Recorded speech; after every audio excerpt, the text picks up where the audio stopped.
Hello everyone. Here's what I'm up to. I am in the middle of making this big fat series that's going to go on, and I know that a lot of my viewership is not able, let alone interested, in following along with something that is that detailed and lengthy.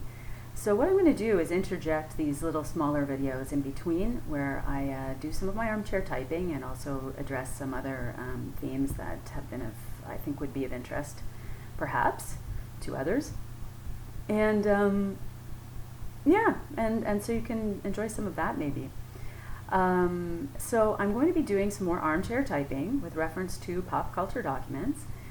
Please see the disclaimer in the description box below.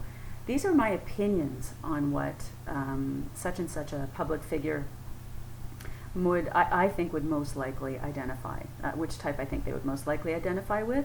But this is not, the only true answer to that is what that person says. So, unless and until that person says it, then it's not to be taken as anything very serious. But it can make a very interesting and educational provide a structure for some interesting discussion about temperament and how to, and what it can look like. And I do find that there's a lot of mistyping. A lot of people are very interested in typing themselves correctly and are wondering what else they can look to when they get stuck in the theoretical part. And I feel like what I have to offer with my very objective focus on the outside world, plus my 20 years of experience in obsessing on the MBTI and interacting with lots of different kinds of people and having lots and lots of conversations and typing sessions with them, at their invitation, and then having my suppositions confirmed. Now, what I mean by objective is not dispassionate. I don't mean it in that sense, because ENFP, I'm anything but dispassionate. Everything I'm doing says a lot about me, for sure, as well as whatever else I may be talking about.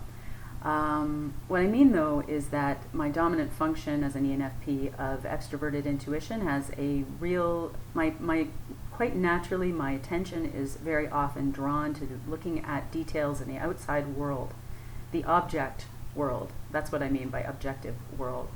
And I'm looking for details that are interesting and unusual, and then I'm wondering what they mean, and then I'm asking all kinds of questions to kind of figure out what they most likely mean by considering multi-factors. And of course, sometimes I'm making meaning too.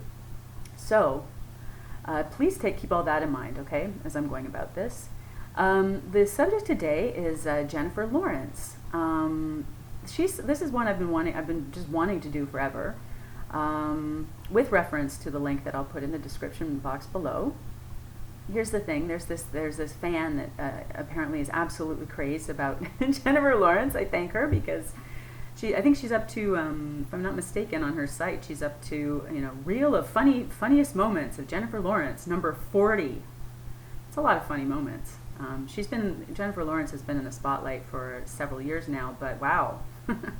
So anyway, I'm making reference to one I've watched several times, and I think is very funny also. And here's the thing. So I'm going to do a little quick differentiation. I have heard out there that, and I can't remember where it was exactly, but that some people think that Jennifer Lawrence is an ENFJ. And the question I put to you guys right now, if you want to talk about it in comments, bring forth another point of view and backing for it, I feel that she's to me, she's an unmistakable ENFP, an unmistakable one, and I'm going to explain why I think that's the case. And we'll differentiate with some other types. Now, first of all, is she an extrovert or an and I'm going to be this is what I will do too, because this is what I do when I'm trying to type someone, whether it be live and real that can be confirmed, or whether it's this sort of silly armchair typing speculation thing. I'm always making reference to both the cognitive functions, the Jungian cognitive functions, and then I'm also making reference to the preference scales of the MBTI, which is derived from Jungian typology. So off the bat, consider whether, could she be an introvert or an extrovert? I don't know if anyone out there has ever made an argument that she's an introvert, but I feel that she's, and again, this one's really like, this is just very impressionistic, but I feel that introverts are very likely when they're performers They are very likely to leave everything on stage, so to speak. When they perform as actors or as singers, it is usual for them to lay it all out there. But in interview as themselves, on a talk show, for example, there's still always a performative element there. Of course, when you're in front of an audience of millions of people, you're aware of an image. Most people are anyway. Most people care about that at least a little bit. They're at least a little bit self-conscious about that. But I think introverts are much less likely to give so much away versus what Jennifer Lawrence does, as you can see in this reel and any number of other ones. She talks about herself and all kinds of details that most people would find really embarrassing. She just gives it right up. Like, you can tell she just says it and then she's like, oh, that's very ENFP, actually. So, but I have lots more to say about that. So as for introvert extrovert, that's just one thing I could say about that. I really do feel that she's extroverted that's her energy, regeneration, temperamental preference, I think. Next, let me break it into little videos.